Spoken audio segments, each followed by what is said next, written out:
Straight away, starting with some breaking news. There are hectic late-night parleys that are underway in Delhi right now. Randeep Singh Surjewala and KC Venugopal, two very powerful Congress leaders, are currently meeting with Congress Chief Mallikarjun Kharge.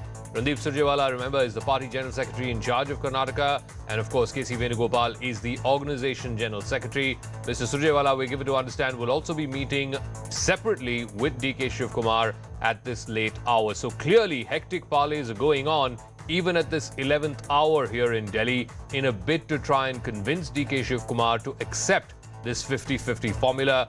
He is digging his heels in, saying it's now or never. If they want to make him something, they have to make him Chief Minister. He will settle for nothing less. Pallavi Ghosh is joining us. She's got details on the story.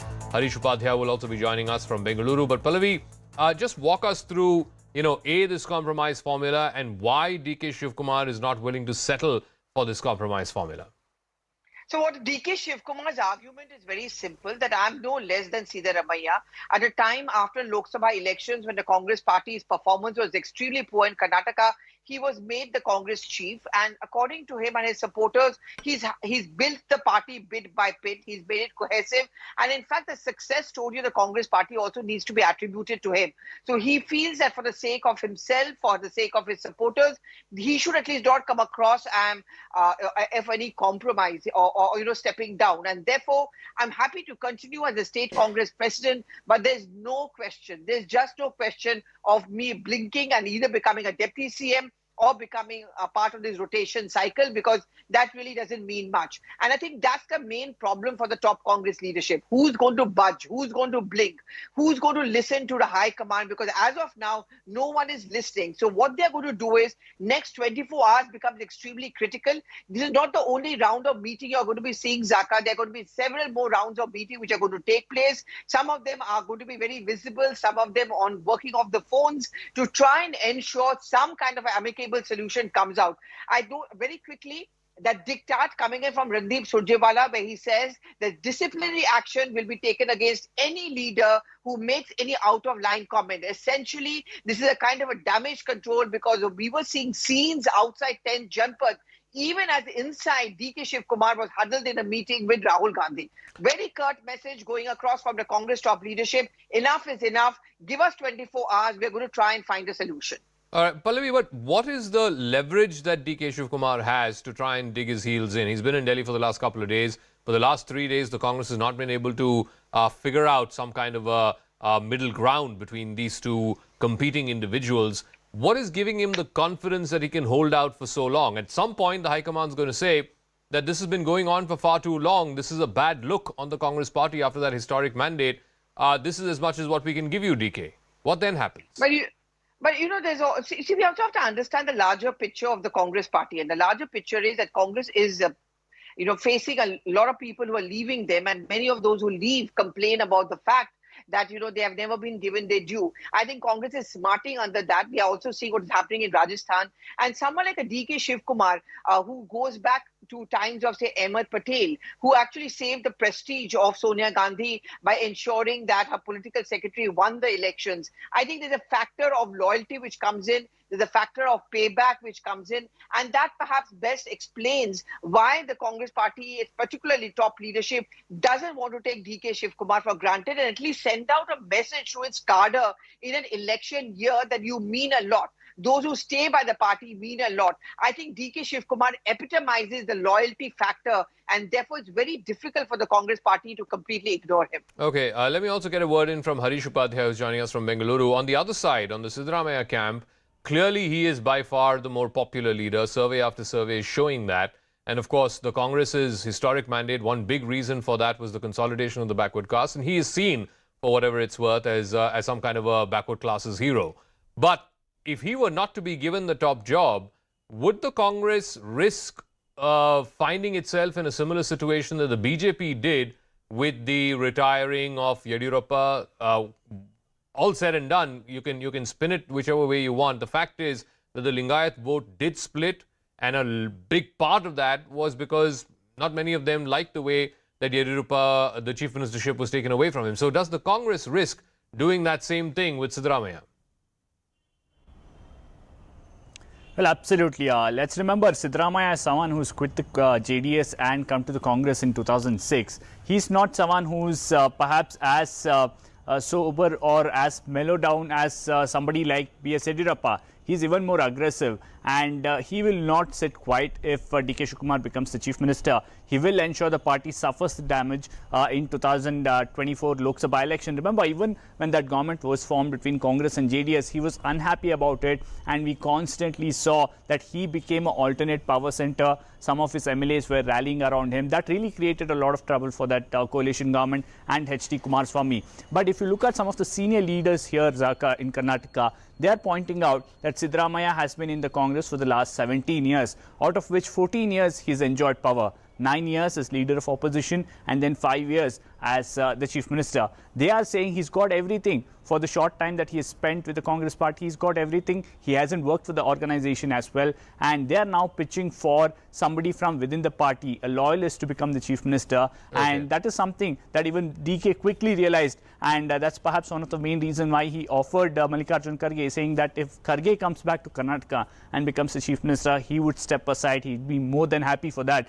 But I'm guessing it will take a few more, couple of days at least, before the Congress party starts looking at a third consensus candidate. All right. I'm not entirely sold on this third candidate proposal that's being floated, mostly by the media, because ultimately it ends up achieving nothing. You alienate both Siddaramaiah and DK Shivakumar, and it ends up achieving nothing. But let me open this up to our panelists who are joining us now. R.P. Singh, National Spokesperson of the BJP. Meeta Chakrabarti is Spokesperson of the Congress Party. R.K. Upadhyay is a senior journalist. R. Vaidyanathan is an author and journalist. Meeta Chakrabarti, let me start with you. Doesn't the Congress Party seriously risk alienating some of the people, at least, who gave it this historic mandate, this large mandate? You've taken 4 days, and this whole thing is playing out in public, not like in the BJP where it happens in private. Wouldn't some of those people be disillusioned? I mean, if these two leaders were able to keep their ambitions in check for 3 months or 6 months, the better part of the campaign, why can't they do it now?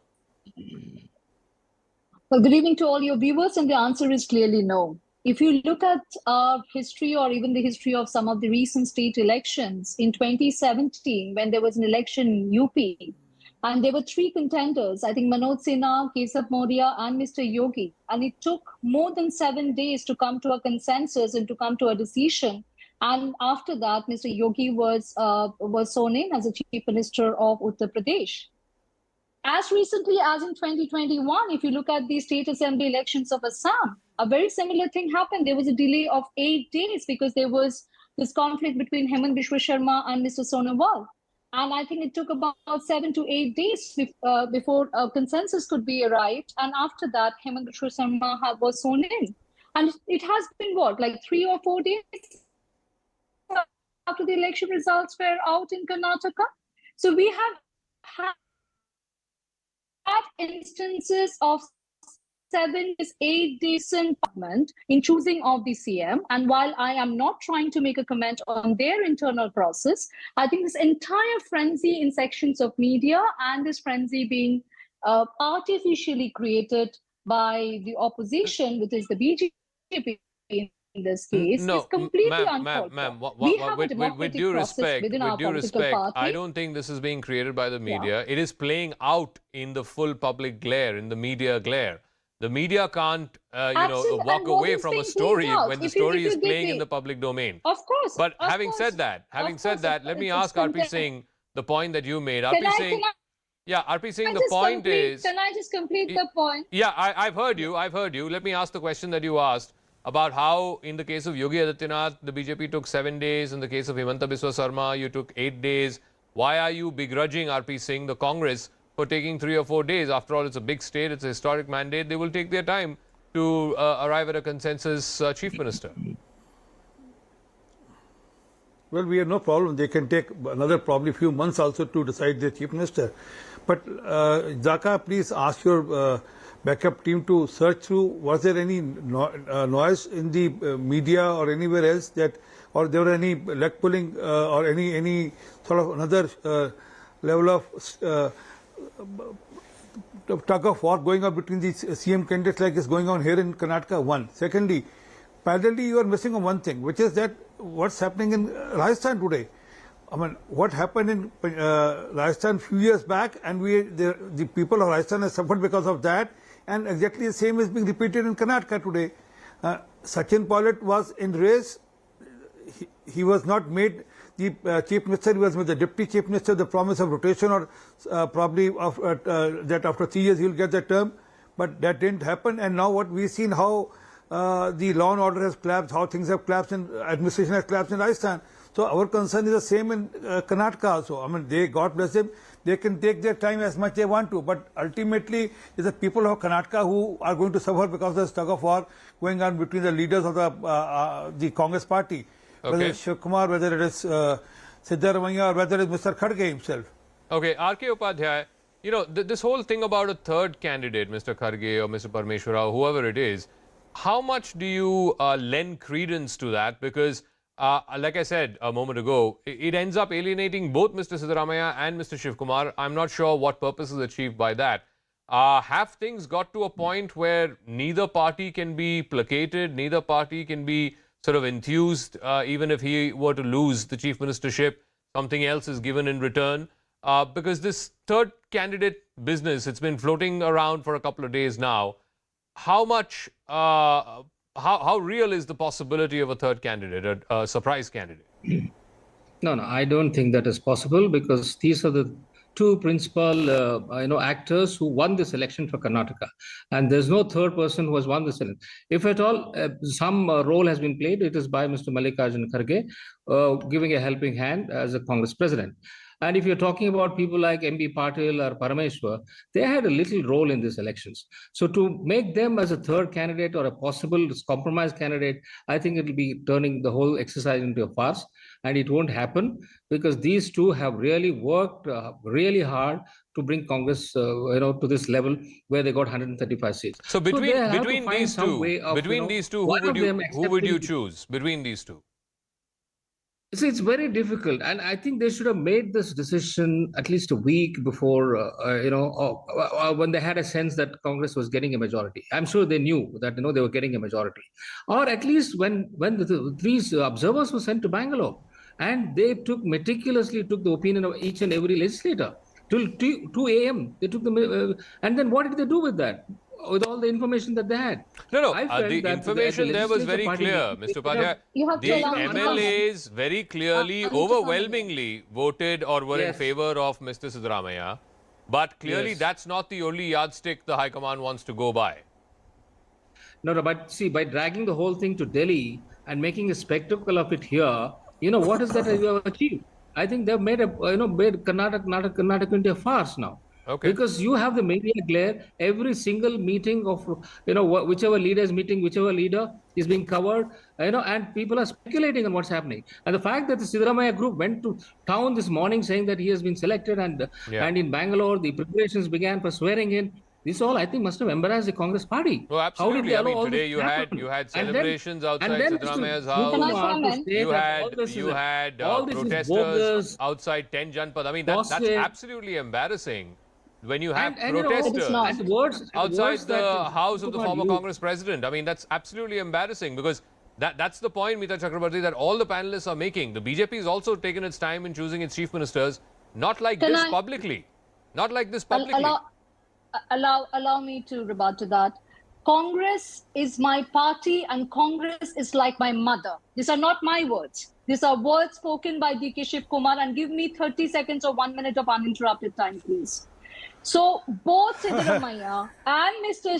D.K. Shivakumar are very tall leaders, incredibly talented, very hardworking, and we are choosing between two very tall Ma'am, we know all of that. Please answer the question I asked you. I asked you a simple question.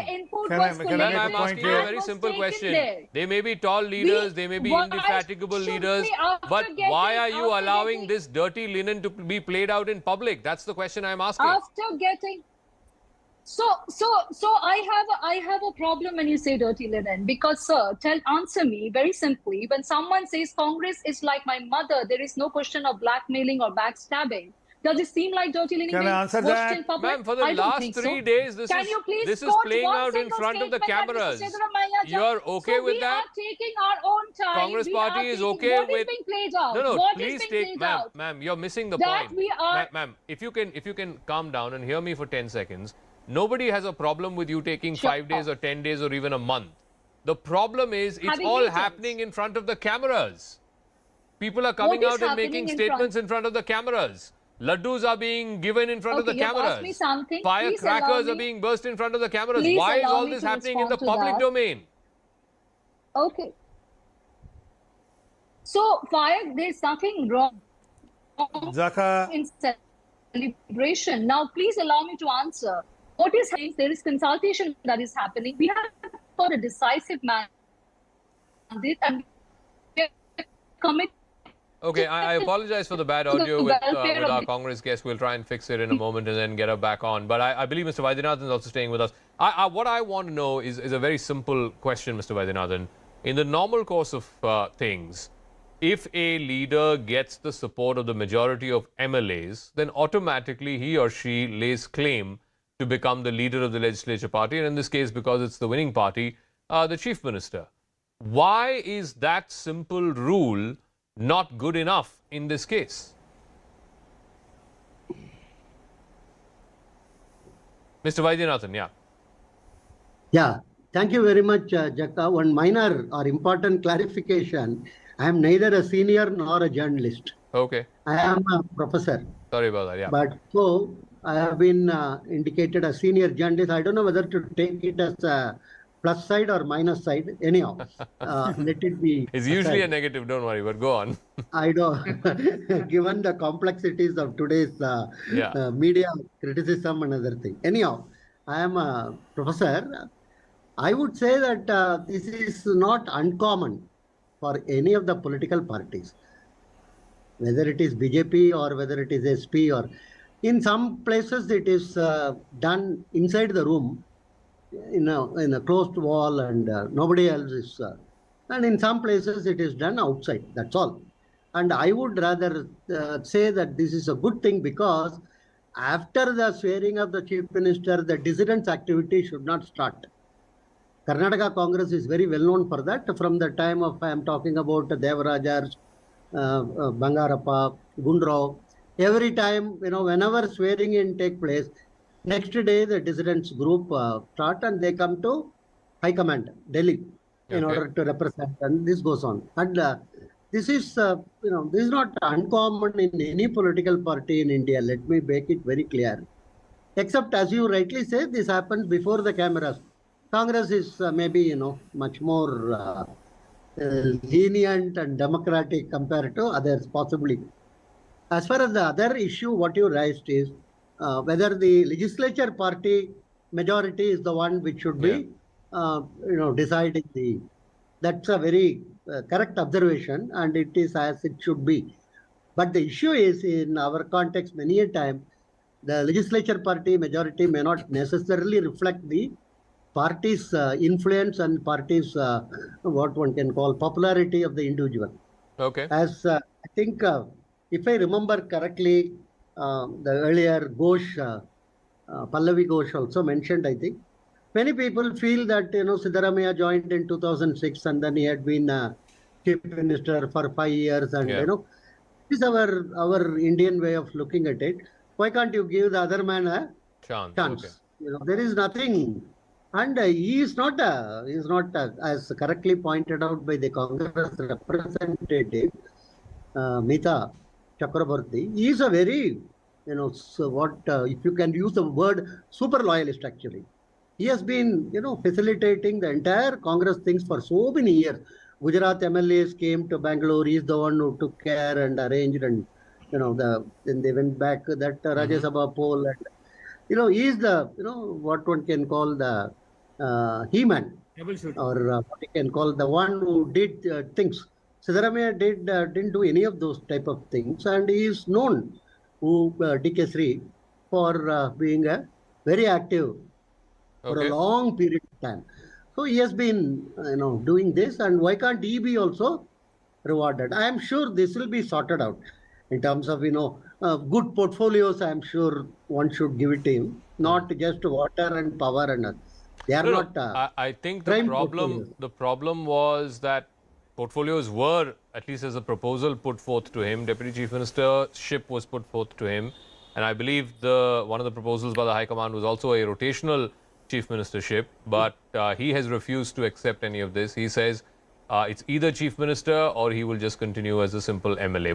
But let me ask RP Singh. RP Singh, the point is, I think the professor was also making this point that maybe the Congress is more democratic than your party. That's why you're seeing this play itself out publicly. Yes, it is much more. As I said earlier, Zaka, thank you. Yes, sir. Well, as I said earlier, Zaka, we have no issue. They can take months together to decide the chief ministership.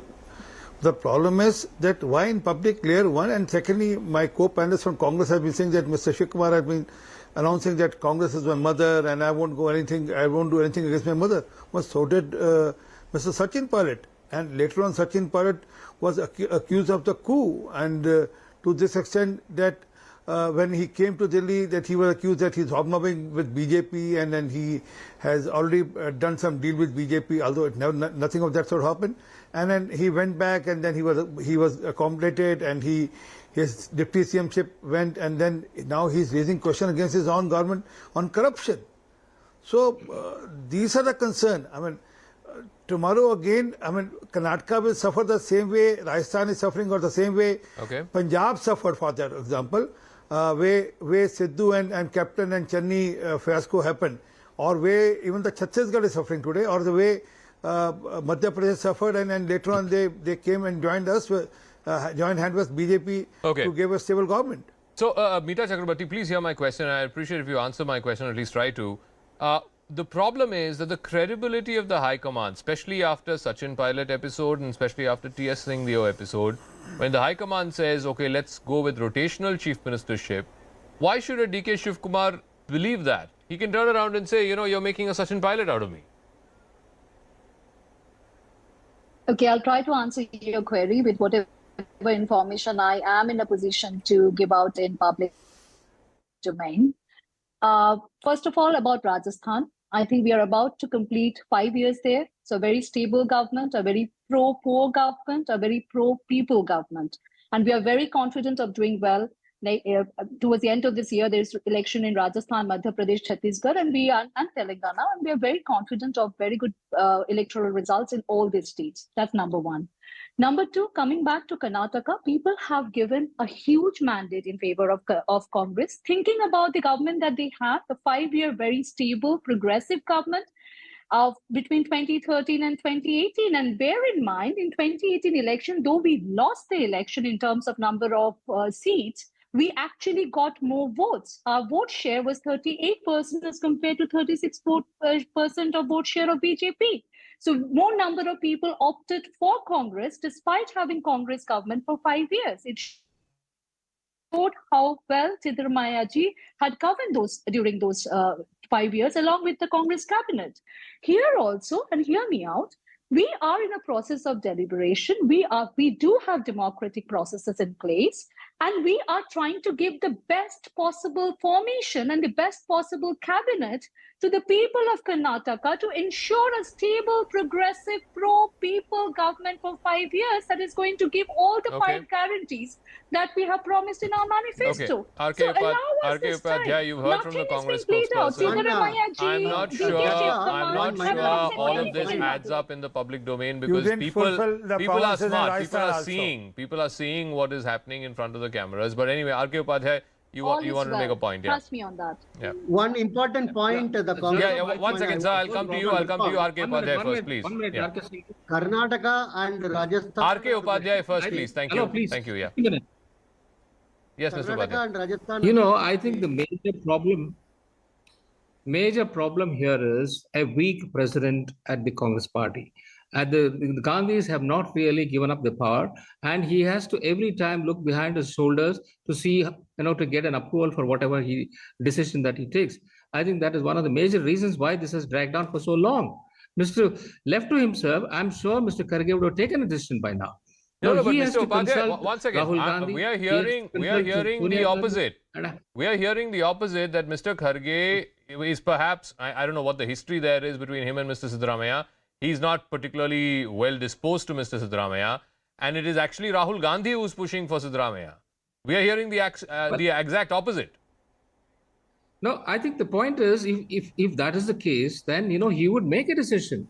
The problem is he's not allowed to make a decision. There will So be a decision made he's very in a shortly. position where he has to look behind, and then he has to consult Mrs. Sonia Gandhi. She's away from Delhi. Probably she's not in a position to but communicate to him. So all this have complicated matters. Otherwise, I think by now he would have said this is the Look, I want to be very clear about what we know of this story so far, right? What we know of this story so far is, of course, the Congress won a historic mandate. There was a meeting of the legislature party. A majority of the legislators were backing Siddaramaiah. Then these two leaders came to Delhi.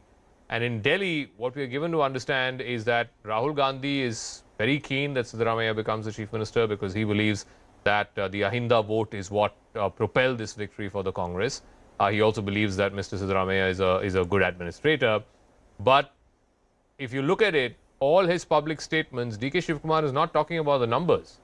He is only talking about loyalty, the Congress is my mother, so on and so forth. He's playing an emotional card. He's not playing the arithmetic card or the cold logic card. He's playing an emotional card. Now, all that has been happening, give me 10 seconds. All that has been happening over the last 3 days is the Congress High Command, through its various interlocutors, Mr. Surjewala, Mr. Venugopal and others, are trying to convince Mr. Shivakumar that, look, this is the best that we can give you.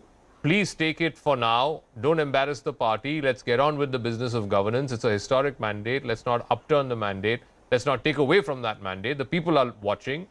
They are trying to convince Mr. Shivakumar over the last 3 days. Somehow he's not yielding. Correct me if I'm wrong, Mr. Vaidyanathan. This is my best understanding of how the situation is played out over the last 3 days. I think your analysis is pakka, 100% correct actually. It's a question of, it's a very difficult situation to balance, because DK Shri has never claimed that he has got majority in the assembly or among MLAs. He openly says that, one person support is enough, another thing. And second point I want to make, because Mita Chakrabarti mentioned that this Rajasthan and Karnataka are the only two states, according to me, my record suggests, which never elected the same government next time. So I think she should keep that in mind when she talks about Rajasthan. Okay. Unless some major changes, Karnataka and Rajasthan are the two states which always, flips between the two sides. Correct, yeah. One time this side, one time that. So to that extent, the victory of Congress is not a surprise to many people in Karnataka. It was expected that the other side will win this time. Okay. And the major important point is, according to me, even when Indira Gandhi was in charge as High Command, she could not convince very easily about Gunrao. It took something like 6-7 days actually. Okay. So it's not, I think High Command is there. Nobody denies about it, but it's not something dictatorial, you have to take it or leave it type of thing. Very difficult. All right, RP Singh, I'll give you the final word. I have to wrap up after this. Yeah, quickly, please. I feel personally, finally, DK will come around and he will become a deputy chief minister. Okay.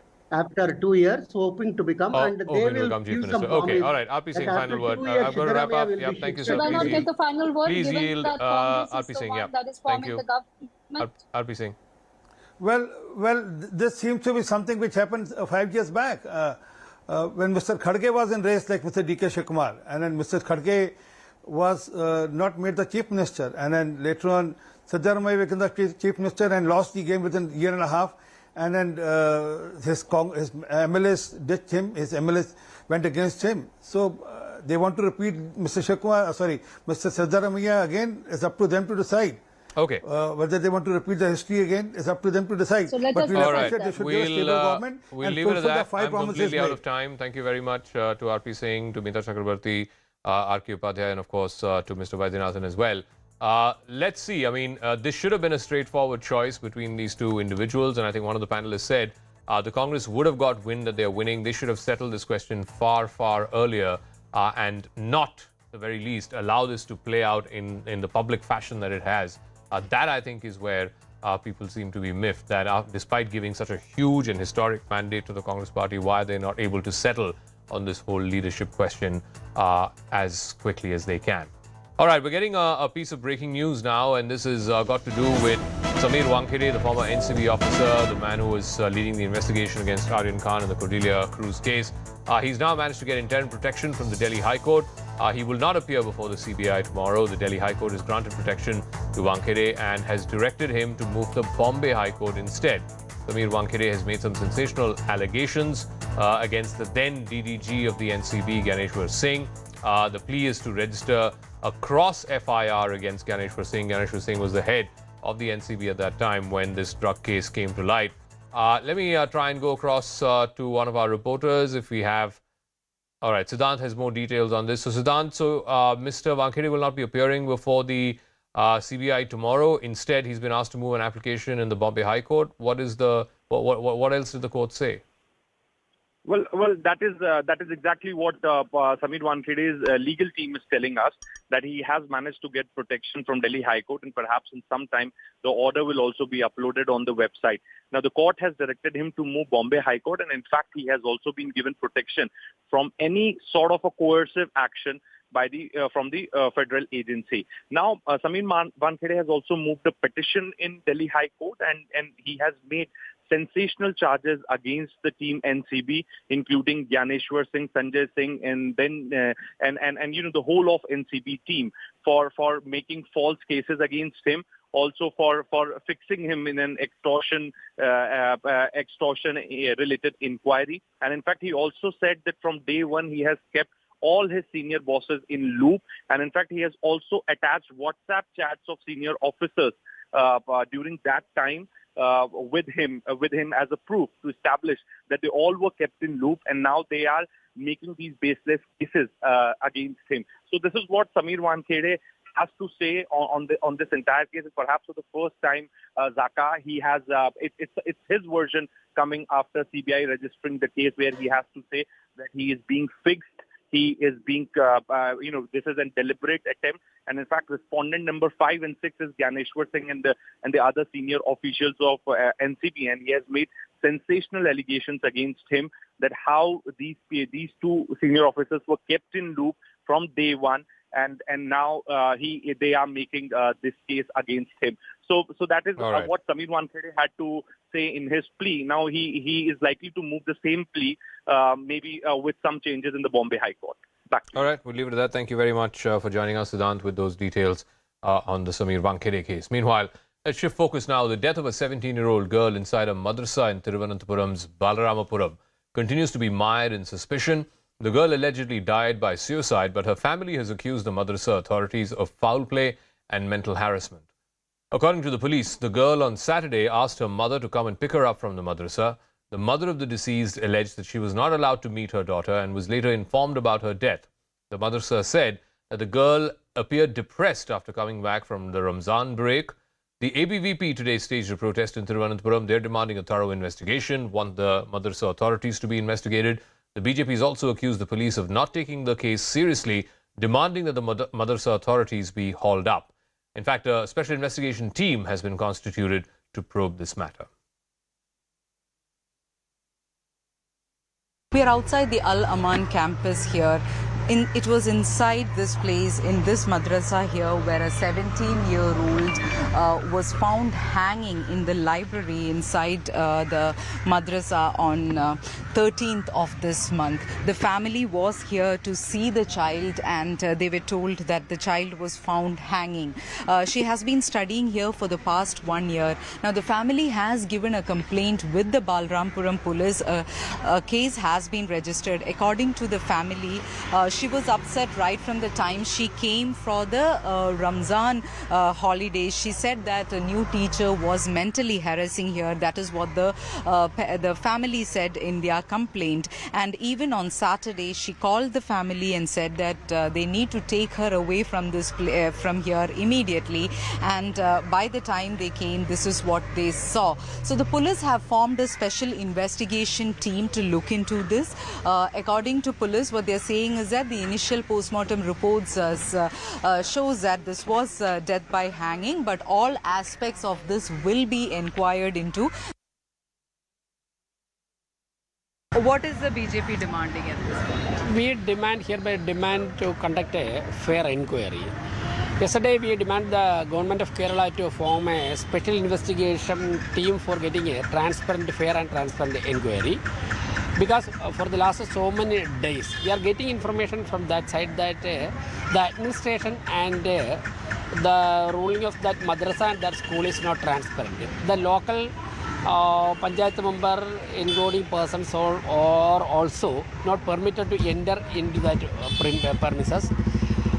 That's why we are demanding here a transparent inquiry. The police has not taken seriously regarding the inquiry. 17th, BJP, the Mandal Committee is planning a police station march in Balramuram, demanding a transparent inquiry. മകൾ കുളിച്ചുകൊണ്ട് നിൽക്കുമെന്ന് പറഞ്ഞ് ഞങ്ങൾ ഇതും wait ചെയ്തിട്ടാണ് 1.5 മണിക്കൂർ ഇങ്ങനെ പുറത്ത് നിൽക്കുന്നത്. ഈ അകത്ത് എൻ്റെ മകൾ ഈ കുളിമുറിക്കകത്തിരുന്ന് എൻ്റെ മകൾ എങ്ങനെ ലൈബ്രറിക്കകത്ത് വന്ന് ഈ തൂങ്ങിയ വ്യവസ്ഥയിൽ നിൽക്കുന്നു? ഞങ്ങൾക്ക് ദുരൂഹതയുണ്ട്, അതൊന്ന് അന്വേഷിക്കണം. രണ്ടാമത്തെ വിഷയം, ഞങ്ങളുടെ മകൾ ഇതുപോലെ ബോഡി കൊണ്ട് സ്വന്തം അമ്മ മകളെയും കൊണ്ട് മടിയിൽ വച്ച് ഓട്ടോറിക്ഷയുടെ മടിയിൽ വച്ച് ഇങ്ങനെ ഓരോ സ്ഥലങ്ങളിൽ ചോദിച്ചു പോവാണ്. ഇവിടെ ഹോസ്പിറ്റലിൽ എവിടെയെങ്കിലും ഉണ്ടോ ചോദിച്ചുകൊണ്ടോ അങ്ങനെ പോകുന്ന സമയത്ത് പോലും ഈ അധികൃതർ എന്തുകൊണ്ട് ഹോസ്പിറ്റലിൽ കൊണ്ടുപോയില്ല? All right, I want to go across to two guests. This entire death has happened and it's been mired in suspicious circumstances. Professor Geeta Bhatt, academic, is now joining us, and Saira Shah Halim, author and activist, also joining us. Saira, I don't know if you heard the uncle of the victim. He basically said that, you know, the victim had called her mother around 2:30, 3 o'clock in the afternoon that day. They reached by around 4:30. From 4:30 to 5:30, they were made to wait outside. The family of this victim was made to wait outside. And at 5:30, the school authorities come out and say that she's dead, she's committed suicide. Why did they not allow the family for the 1 hour that they were waiting outside? Yeah, absolutely, Zaka. I mean, this incident is highly unfortunate that a young 17-year-old has taken a life. I think this matter needs to be investigated thoroughly. And again, I'm iterating here. Any place, whether it's a madrasa, whether it's a shaka, whether there's a school, if there's any case of suicide or harassment, it needs to be probed impartially and the culprits need to be booked. And this is so sad, you know, that a very young student at the, you know, very onset of a life has to die in such a very tragic way. And I think but the accusation by the BJP, which took out a march today, is that the CPM government, the Kerala police, are not taking this case strongly enough. They're taking it very lightly.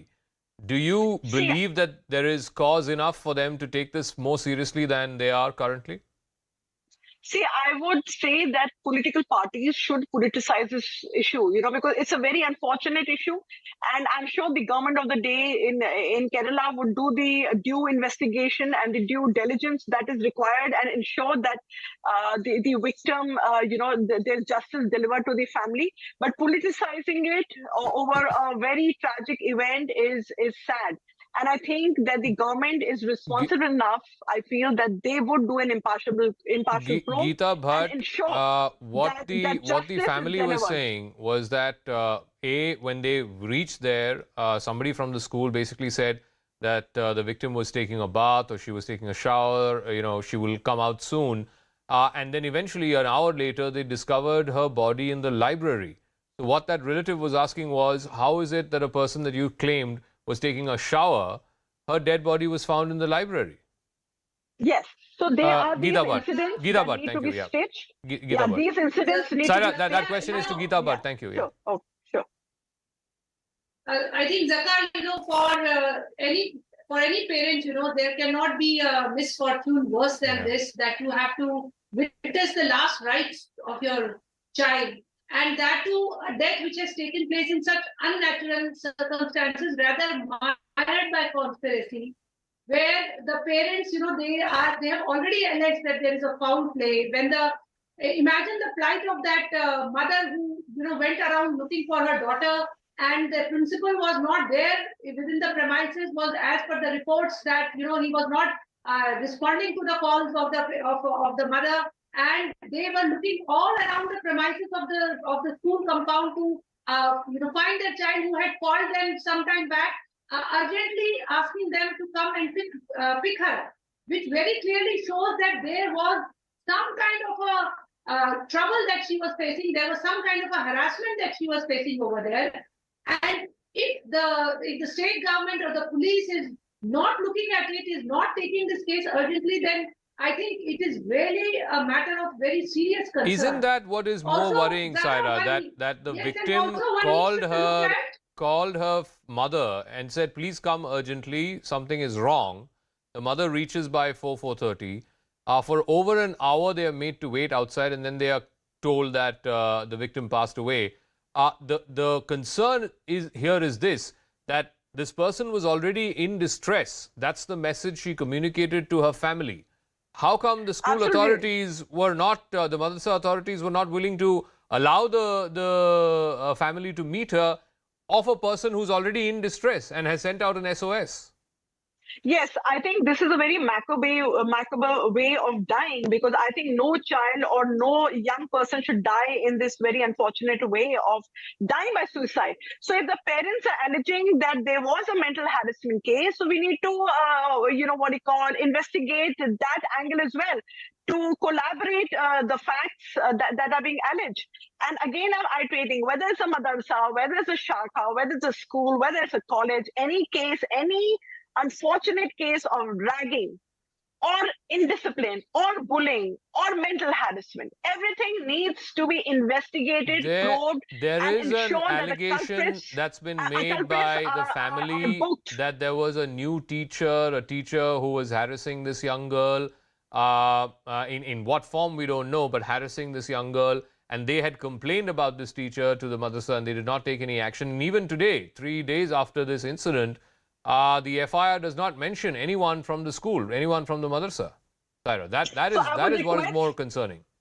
Yeah, so I would request the Kerala government to kindly take this matter up with utter priority. It needs to be given the cognizance that it deserves, because we need to set an example that nobody should face harassment, mental torture or otherwise and die by suicide when you have your entire life waiting ahead of you. I think this needs to be dealt with very sternly. Professor Geeta, but you're an academic. I'm sure you've come across cases of kids who are not able to keep up with the academic pressure, or kids who are having a particular problem with a particular teacher, so on and so forth.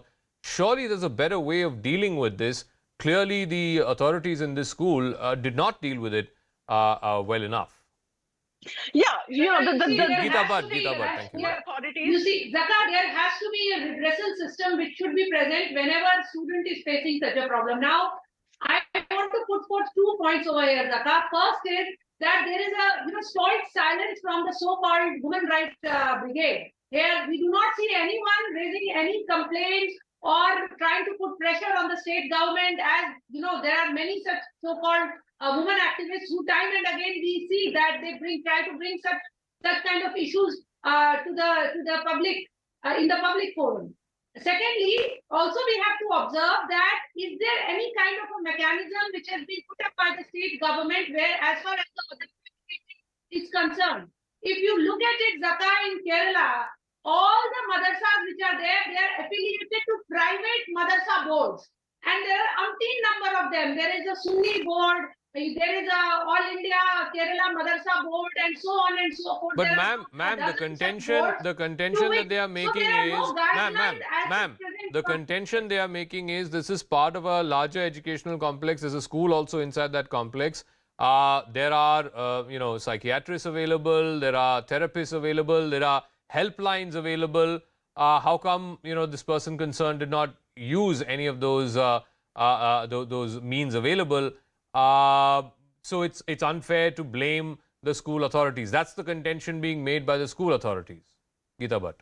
Zaka, if you look at if you just Google this particular school, if you will find that any decent school today will have its own website where all the various activities, curriculum, everything is put on place. Yeah. It is just like any one number is given over there. You just Google it. It is just like any kind of a business enterprise which are listed, on various kind of websites. Okay. There is no information which is available.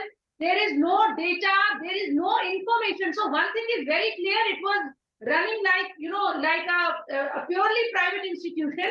We All do right. not even know that those who were employed there as teachers, what kind of a qualification they had. I'm Okay, sure we'll leave it at that that. even Geeta Bhatt, Saira private Shah boards, Halim. they must I'm completely out of time. We'll see how the story plays out. But like I said, a young life has been snuffed out, and we need to know the truth of what exactly happened there. It needs to be got to as quickly as possible, if for nothing else, but at least for a semblance of justice for the family. Meanwhile, as the Kashmir Valley is preparing to host the first G20 meet, the Marine Commandos of the Indian Navy have been deployed at the Dal Lake to ensure safety. The NSG will also be part of the entire security grid in the valley. My colleague Ishan Vani has his exclusive report from the Dal Lake. Marcos commandos have been deployed here at Dal Lake. Behind me, you can see them moving around Dal Lake. This was decided initially in a meeting that these commandos from the Indian Navy will be deployed at Dal Lake to ensure safety and security. Remember, this is for G20 that these Marcos commandos are being deployed. NSG will also be part of the entire security grid in Kashmir Valley. These are the exclusive visuals that we are bringing to you from Dal Lake from today. They are going to recce the entire area. They are going to ensure to see where the loopholes are and where they can be plugged. You can see 3 of these Marcos are there inside this boat. They are already deployed in Bandipora district, and because the venue is covered by water body from 3 sides, so to ensure safety and security of the delegates, these Marcos will be deployed along the entire Dal Lake. Now they will be seeing the entire area, and then from here they will be deployed in multiple boats, and multiple teams will be going around Dal Lake to ensure that there is no gap left, because during the G20, security forces do have imposed that there could be sensational attacks, and to avoid them, these Marcos have been pushed into service to ensure safety and security during that crucial meeting that's going to happen next week. And finally, as we wrap up, it's been over a year now since Russia declared war on Ukraine. Now, women in Ukraine have stepped in to fill the all-important roles that have been left behind by conscripted men who are away fighting in the war against Russia. We'll leave you with this report. Thank you for tuning in. Catch you again tomorrow night, same time, for another episode of Brass Tacks.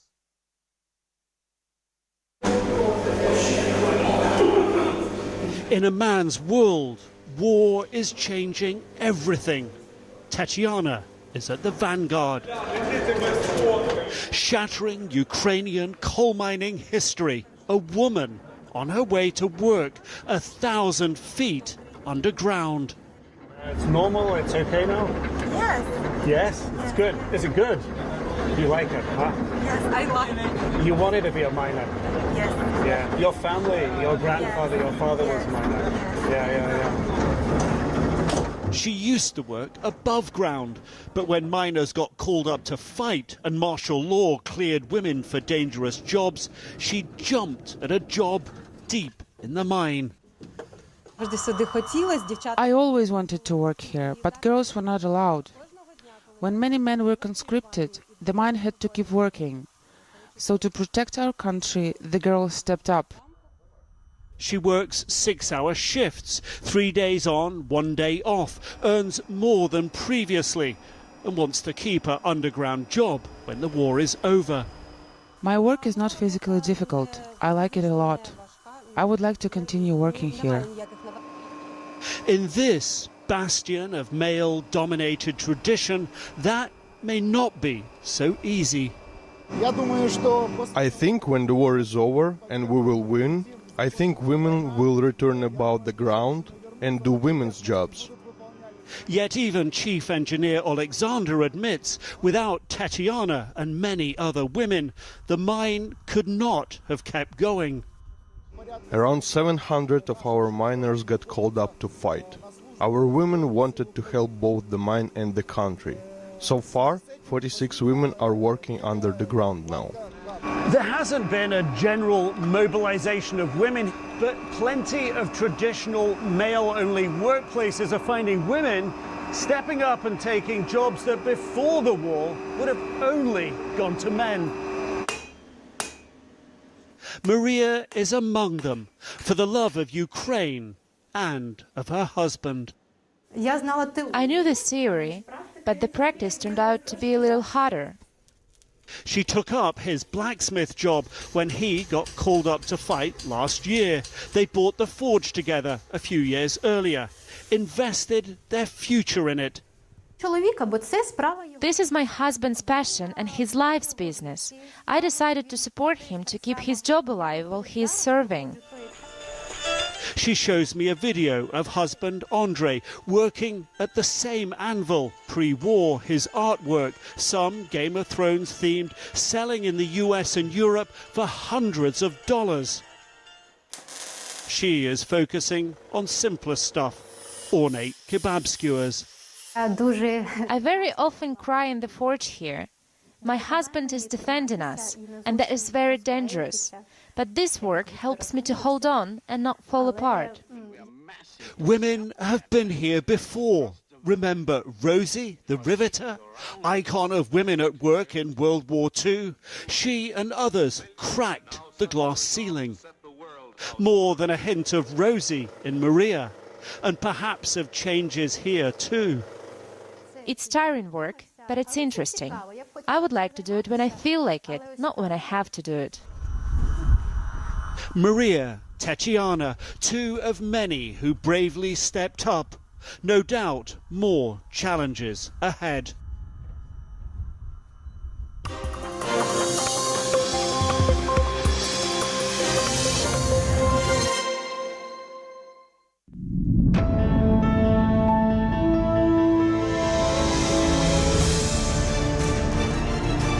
What's going on in the Congress party? They say that Sonia Gandhi never said this, and we did scan the speech. She hasn't quite said this. Then why did you put it up on a tweet, and why are you sticking to that tweet?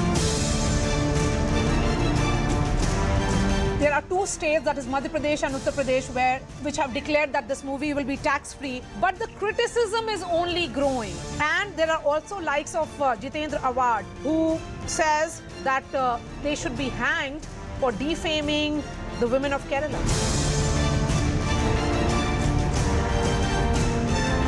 Congress party has said 32,000 कहा था 3 निकले. This is nothing but BJP propaganda. Are you telling me the Congress position is that 3 lives are disposable? It is okay for 3 girls to have been entrapped by a terrorist organization?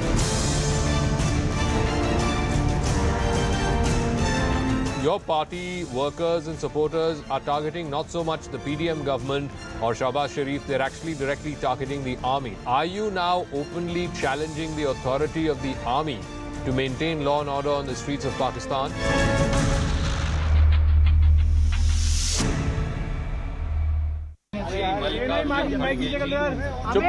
I have met up with PCC President and CLP leader myself.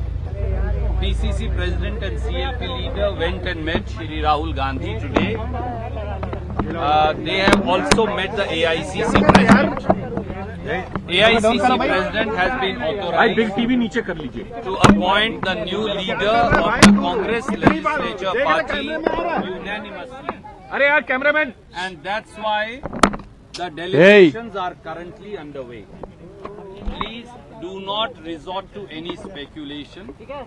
Whenever a decision is taken by the Honorable Congress President, we will be happy to inform you. I am only here to quash multiple rumors and hearsay and planted news that are being played on television channels. Please do not believe it. Please do not accept it. Whenever Congress party takes a decision, either today or tomorrow, we will be the first ones to inform you.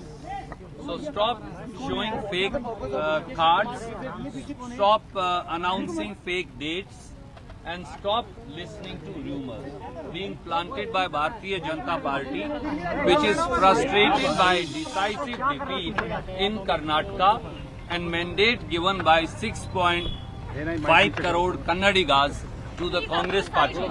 The Congress party is committed to the welfare of each Kannadiga. The Congress party is committed to fulfill its 5 Congress guarantees. The Congress party is committed to implement its agenda. The Congress party is committed to giving a clean, transparent and responsible government. And it's only a matter of today or tomorrow, and we will have a new leader of the Congress Legislature Party. Within next 48 to 72 hours, we'll have a new cabinet in Karnataka, and in the first cabinet meeting of the next Congress government of Karnataka, we will implement the 5 Congress guarantees and begin the work of rebuilding brand Karnataka all over again. So I'm only here to tell you, stop believing fake news, stop listening to fake rumors, and stop listening to the BJP-propelled fake propaganda which is frustrated by its decisive defeat in Karnataka. Karnataka will have a 5-year-long stable government. Karnataka will have a Congress government committed to peace, progress and harmony. Karnataka will ensure that the 5 Congress guarantees are implemented as promised by Shri Rahul Gandhi. And Khadge Sahab is somebody who believes in 3 principles. I repeat again, the Congress president believes in 3 principles: consensus, unanimity and unity. Shri Mallikarjun Kharge ji, who has been authorized to appoint the next leader of the Congress Legislature Party by the Congress Legislature Party, will announce after holding due deliberations. मित्रों, साथियों, मैं आपके समक्ष केवल ये कहने को उपस्थित हुआ हूं कि बहुत सारे टेलीविजन चैनल बहुत सारी फेक न्यूज चला रहे हैं, बहुत सारे फेक कार्ड्स दिखा रहे हैं, बहुत सारी मिथ्या और झूठी तिथियां घोषित कर रहे हैं। इनमें कोई सच्चाई नहीं। श्री मलिक, आप आ जाइए मेरी जगह, आप बाइट दे दीजिए। आप पूरी कर लीजिए। When will expect? You have this much sense of responsibility, यार। तो कृपया करके झूठी खबरों और भाजपा की अफवाहों पर विश्वास मत करिए। श्री मल्लिकार्जुन खड़गे जी, जिनको कांग्रेस विधायक दल ने सर्वसम्मति से ये अख्तियार दिया है कि वो कांग्रेस का अगला विधायक दल का नेता एंड कॉन्सिक्वेंटली मुख्यमंत्री घोषित करें, वो बाकायदा संपूर्ण चर्चा कर रहे हैं। हमारे ऊपर मोदी जी 10-10, 15-15 दिन में निर्णय करते हैं। मल्लिकार्जुन खड़गे जी 2 दिन से डेलिब्रेशंस कर रहे हैं। हो सकता है आज, हो सकता है कल तक हम आपको ये निर्णय बता देंगे। इसलिए जल्दी मत करिए, विचलित मत होइए, अपने दर्शकों और पाठकों को झूठी खबरें मत दिखाइए। कांग्रेस पार्टी की अगली कांग्रेस की सरकार कर्नाटक में 6.5 करोड़ कन्नडिगाओं के लिए काम करने के लिए प्रतिबद्ध है। हम कांग्रेस की 5 गारंटियां मंत्रिमंडल की पहली बैठक में, जैसा राहुल गांधी जी ने और जैसा खड़गे साहब ने कहा, उन्हें लागू करके दिखाएंगे। भारतीय जनता पार्टी अपनी करारी हार से बौखलाई हुई है, विचलित है, और इसीलिए वो झूठा प्रोपेगेंडा और प्रपंच टेलीविजन के माध्यम से और उनका सोशल मीडिया अजीबोगरीब खबरें चलवा रहा है। उन पर विश्वास मत कीजिए। हम कांग्रेस ब्रांड कर्नाटका का पुनर्निर्माण करेंगे। हम एक काबिल सरकार कर्नाटका को देंगे, एक ट्रांसपेरेंट, अकाउंटेबल और ईमानदार सरकार कर्नाटक को देंगे। 40% कमीशन का अंत करेंगे और ये सुनिश्चित करेंगे।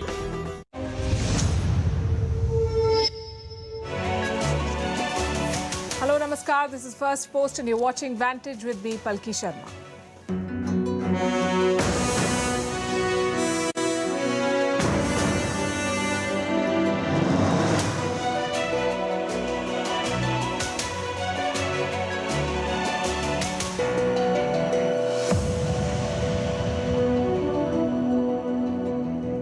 The Quad Summit has been cancelled. Australia was hosting it. Biden has thrown a last-minute surprise, so the whole affair is off. He's dealing with a mess at home. His government may have to shut down. They've run out of money. It's the debt ceiling crisis we've been telling you about. It's serious, but it's America's problem. Why should it have a bearing on global affairs? Because it's America. Their presidents walk in and out of summits and deals as they please. Meanwhile, Europe has raked up the Russian oil issue again. Their top diplomat is talking about cracking down on India. We'll tell you why. In Kashmir, a G20 meeting is set to happen. The usual Western criticism is being thrown at India, complete with a US religious freedom report. In the UK, Rishi Sunak is grappling with political challengers from his own party, and the WHO says your artificial sweetener can have bitter side effects. We'll tell you all about it. The headlines first. Russia and Iran ink a deal to complete a major transport network, a move that aims to rival the Suez Canal. The international north-south transport corridor connects Russia to the Gulf and India. It's a freight network of ship, rail and road routes. Pakistan's Punjab government gives Imran Khan's PTI a 24-hour deadline. The government claims 30 to 40 terrorists are hiding at Imran Khan's Lahore